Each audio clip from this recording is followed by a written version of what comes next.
आप सभी को पता है कि आने वाले पर्व या जितने भी पर्व आते हैं उनके क्या महत्व हैं और किस नक्षत्र के अनुसार उनको करना चाहिए और उनके करने के क्या लाभ, क्या मुहूर्त, ये सभी हम प्रसिद्ध कथावाचक पंडित रमेश सेमवाल जी से जानते हैं और आपको बताते हैं कि पर्व के अनुसार जितने भी संदेह हैं या शंकाएं लगाई जाती हैं वो सभी दूर की जा सके। अब सभी को पता है कि आने वाली 10 तारीख से श्राद्ध शुरू होने वाले हैं, तो उसके क्या महत्व है, उसमें क्या करें क्या ना करें, क्योंकि एक तरीके से पितृदोष का जो निवारण है वो श्राद्ध में किया जाता है। तो पंडित जी हमारे साथ मौजूद है, मैं इनसे जानूंगी सबसे पहले तो श्राद्ध का महत्व हमारे दर्शकों को बताइए कि श्राद्ध का पूजन करने से क्या महत्व होता है। बहुत बढ़िया। रुड़की हब की पूरी टीम को मेरी तरफ से बहुत बहुत आशीर्वाद, शुभकामनाएं। श्राद्ध, जैसे आपने कहा, श्राद्ध शब्द श्रद्धा से उत्पन्न हुआ है। हमारे पितरों के प्रति जो हमारी श्रद्धा है, समर्पण है, त्याग है, उसी से श्राद्ध शब्द की उत्पत्ति हुई है। श्राद्ध हमेशा अश्विन पक्ष के कृष्ण पक्ष की प्रतिपदा से प्रारंभ होते हैं और अमावस तक रहते हैं। तो ये जो 16 दिन हैं हमारे, ये 16 दिन पितरों के हैं।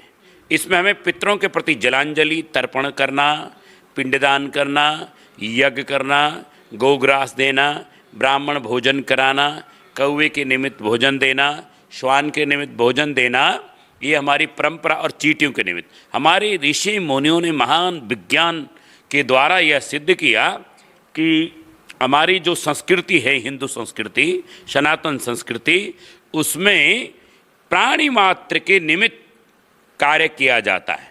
यानी हमारी हिंदू संस्कृति इतनी महान है कि जीते जी तो माता पिता की सेवा, प्राणी मात्र की सेवा करनी ही चाहिए। मृत्यु के बाद भी अपने मृतक पितरों के निमित्त जलांजलि देना हमारा धार्मिक और आध्यात्मिक कर्तव्य है। देव ऋण, ऋषि ऋण और पितृ ऋण की जो अवधारणा है कि देव ऋण, ऋषि ऋण और पितृ ऋण, तो पितृ ऋण से उऋण होने का ये मूल मंत्र है कि हम अपने माता पिता, दादा दादी के निमित्त अपने परंपराओं के अनुसार यज्ञ करें, ब्राह्मण भोजन कराएं और श्राद्ध कराएं। जिस तिथि पर जिसकी मृत्यु ही है, उन तिथियों पर उनका श्राद्ध अवश्य किया जाना चाहिए। और श्राद्ध का समय 11:36 से 12:24 का होता है। तो 11:36 से 12:24 के बीच ही श्राद्ध करना चाहिए। ये आपने बहुत अच्छी बात बताई है, जो समय बताया है, क्योंकि क्या होती हैं, जो ज़्यादातर महिलाएं होती हैं और पंडित जी जो गृहिणी होती हैं वो सोचती हैं कि सुबह ही को काम निपटा दिया जाए और फिर पूरे दिन वो आराम से फ्री करें। तो जो श्राद्ध का पूजन है वो सुबह ही कर लेती हैं। तो ये सभी महिलाओं के लिए है कि वो सुबह को पूजन ना करके जो समय पंडित जी ने बताया उसको करें। हम जान लेते हैं कि श्राद्ध में कुछ अनसुनी सी कहावतें कही जाती हैं कि नया वस्त्र नहीं खरीदना चाहिए या कोई वस्तु या घर का जो भी चीज़ें हैं वो श्राद्धों में नहीं करनी चाहिए। तो मैं जान लेती हूँ क्या ये अनसुनी सी जो कहावतें हैं वो सत्य है या नहीं है? असत्य हैं सब। मुहूर्त नहीं होते हैं इसमें। श्राद्ध पक्ष में मकान का मुहूर्त नहीं, यज्ञोपवीत नहीं, ये नहीं। श्राद्ध पक्ष में पितरों के लिए कार्य किया जाता है, लेकिन नए वस्त्र न पहनना, नए वस्त्र न खरीदना, इसका कोई वैज्ञानिक, धार्मिक, आध्यात्मिक पहलू नहीं है। इन पोंगापंथी बातों पर ना आए। नए वस्त्र खरीद सकते हैं, नए वस्त्र पहन सकते हैं। पितरों के निमित्त नए वस्त्र खरीद कर दान भी कर सकते हैं। हाँ, जो जिसे श्राद्ध करना है, जो नियम संयम में रहते हैं, 16 दिन पितरों के होते हैं, इसलिए दाढ़ी नहीं बनाना, नाखून नहीं काटना, स्नान वगैरह शुद्ध रह करके शुद्ध भोजन करना है। अशुद्ध अपवित्र भोजन इन 16 दिनों में वैसे तो कभी नहीं करना चाहिए, लेकिन जब आप नियम में रहें, संयम में रहें पितरों के निमित्त, तो कोई अशुद्ध भोजन, किसी पराये का अन्न नहीं खाना चाहिए। शुद्ध रह करके ही कार्य करना चाहिए। पीपल की परिक्रमा करें और गौ सेवा करें। ब्राह्मणों को भोजन कराना हमारा परम कर्तव्य है। और पितरों के अस्तित्व को ऋग्वेद काल से ही स्वीकार किया गया है। ऋग्वेद काल में ही पितरों के बारे में, ऋग्वेद में सबसे पहले पितरों के लिए आया है। ऋग्वेद में जो हमारा प्राचीन ग्रंथ है, तो ऋग्वेद में पितरों की स्तुति की गई है। यज्ञ के द्वारा पितरों को अभिमंत्रित कर पितरों को आमंत्रित करें और उन्हें प्रसन्न किया गया। यानी यज्ञ करें अपने पितरों के लिए, ब्राह्मण भोजन कराएं। तो ऋग्वेद में जिस सूक्त का वर्णन हुआ है वो उसे पितृ सूक्त के नाम से जाना जाता है और उसमें पितरों की स्तुति की गई है। तो पितरों की स्थिति करनी। यजुर्वेद के 35वें अध्याय में भी पितृ सूक्त का वर्णन हुआ। तो ब्राह्मण ग्रंथों में, अरण्यक ग्रंथों में, उपनिषद में भी पितरों के संबंधित बहुत वर्णन मिलता है। और हमारे जो वायु पुराण है, श्रीमद् भागवत पुराण है, ब्रह्मांड पुराण है, हरिवंश पुराण है, गरुड़ पुराण है, मत्स्य पुराण है, पद्म पुराण है, मार्कंडे पुराण है, महाभारत है। ये भीष्म पितामह ने अपने पिता के श्राद्ध के संबंधित वर्णन किया है और श्राद्ध कर्म के नियमों को महाभारत में भीष्म पितामह ने युधिष्ठिर को भी बताया और उन्होंने अपने पिता का श्राद्ध भी किया है। प्रभु श्री राम ने भी अपने पिता का श्राद्ध किया और ब्राह्मण भोजन कराया। तो बहुत सारे मनुस्मृति के 3 अध्याय में इसका विशेष वर्णन है, 8वें अध्याय में और बड़ा वर्णन है। तो हमारे ग्रंथों में और जो आयुर्वेद के ग्रंथ हैं उसमें भी कहा गया है कि जो आपके पितृ असंतुष्ट हो जाते हैं, उन असंतुष्ट, देवी भागवत पुराण के 10वें स्कंद में भी इसका वर्णन है। चरक संहिता में, सुश्रुत संहिता में, आयुर्वेद ग्रंथों में बताया कि जो आपके असंतुष्ट पितृ हैं, असंतुष्ट क्यों होते हैं? अगर आप माता का अपमान करेंगे, पिता का अपमान करेंगे, भाई का हिस्सा मार देंगे, बहन बेटी बुआ का अपमान करेंगे, किसी से ब्याज लेंगे, नौकर का अपमान करेंगे, ये किसी स्त्री जाति का अपमान करेंगे तो आपको पितृदोष से गुजरना पड़ेगा, आप शापित हो जाएंगे। महर्षि पराशर ने अपने पराशर ग्रंथ में लिखा है कि 14 प्रकार के साप हैं, उन साप से आपको बचना चाहिए। अगर माता का साप, पिता का साप, मातुल साप, मामा का साप, इनका श्राप आपको लग जाता है तो आपके घर में वंश नहीं चलता है, परेशानियां होती हैं, विवाह नहीं होते हैं, अपंग संतान उत्पन्न होती है पितृदोष से। इसलिए माता पिता का सम्मान करना हमारा परम कर्तव्य है। जो पुत्र अपने माता पिता का सम्मान नहीं करता वो नरक जाता है, उसे कष्ट भोगने पड़ते हैं। तो आयुर्वेद ग्रंथ में आया है सुश्रुत संहिता में कि जिस घर में देवताओं और पितरों के लिए यज्ञ नहीं होते उस घर में बच्चों को कष्ट होता है। ज्योतिष ग्रंथ में, सूर्य सिद्धांत में भी पितरों से संबंधित काल गणना का उल्लेख मिलता है।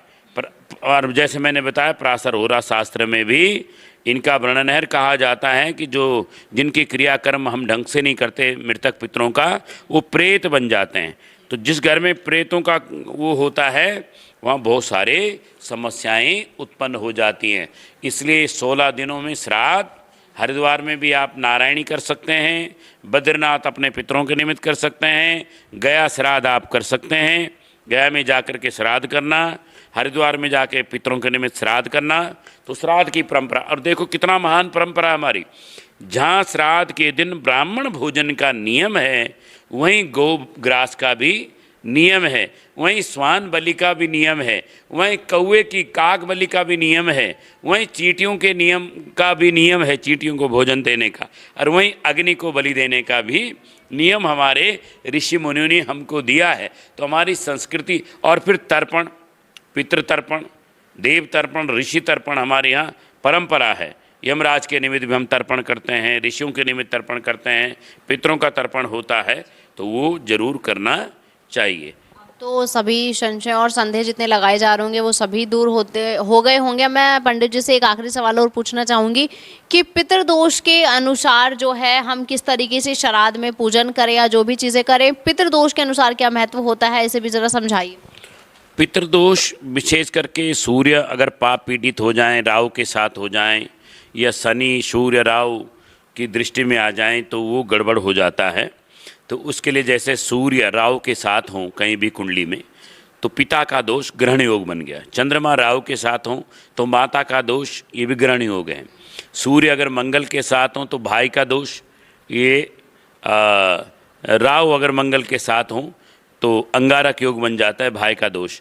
राहु अगर बुध के साथ हों तो वो भी खराब योग माना जाता है। राहु अगर बृहस्पति के साथ हों तो चंडाल योग माना जाता है। राहु अगर शुक्र के साथ हों तो पत्नी का दोष या स्त्री जाति का दोष।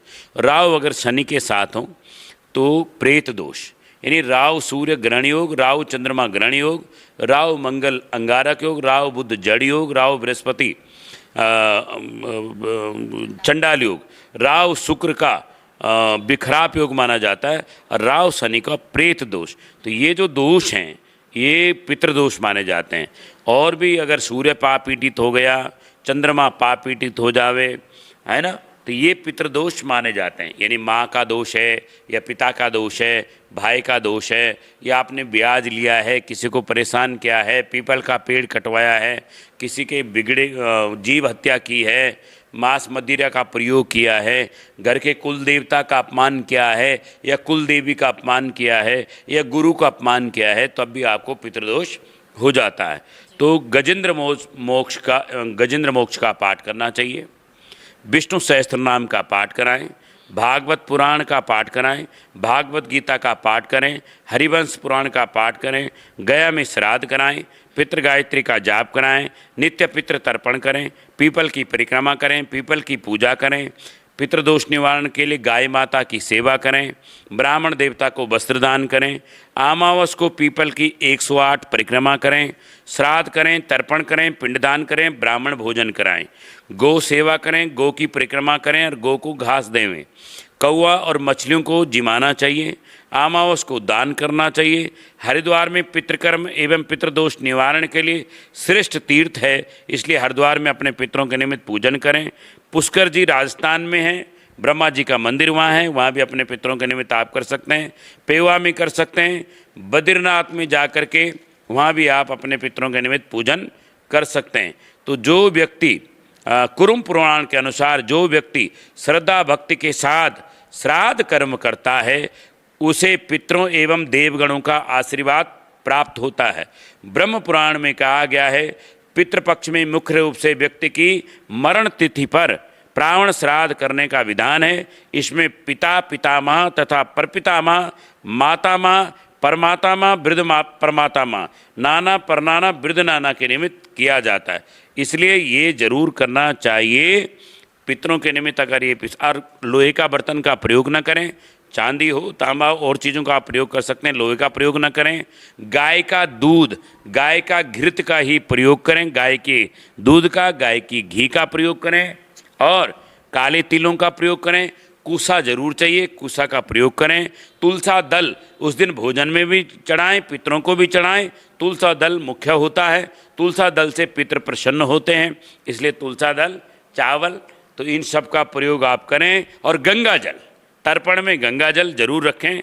और भगवान विष्णु की पूजा का विधान उस दिन है। और जिसके पास कुछ नहीं, परेशान है या आप नहीं कर सकते श्राद्ध, इधर उधर कहीं गए हैं, तो दक्षिण दिशा में दोनों हाथ खड़े करके पितरों को प्रणाम करें। अगर आपके पास पैसा नहीं, धन नहीं, आप इतनी सारी चीज, खीर विशेष पितरों को प्रिय है तो खीर जरूर बनाएं।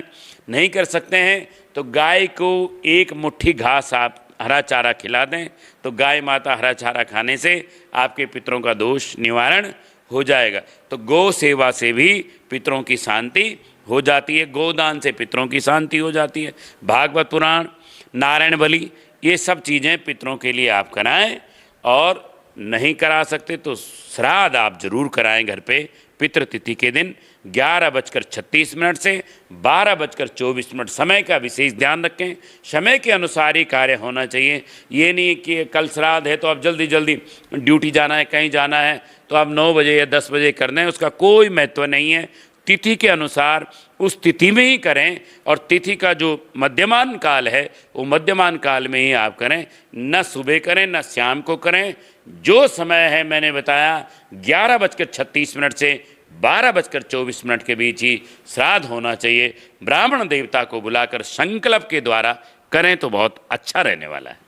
चलिए, अब श्राद्ध आने वाला है 10 तारीख से, तो सभी जितने भी लोग हैं वो तैयारी कर लें। जितने भी संदेह थे वो हमने सबने दूर कर दिए हैं। आपके पंडित जी से बातचीत हमने करके आपको सुनाई है। अब आगे आने वाला कोई भी पर्व होगा, उससे जुड़ा हुआ कोई भी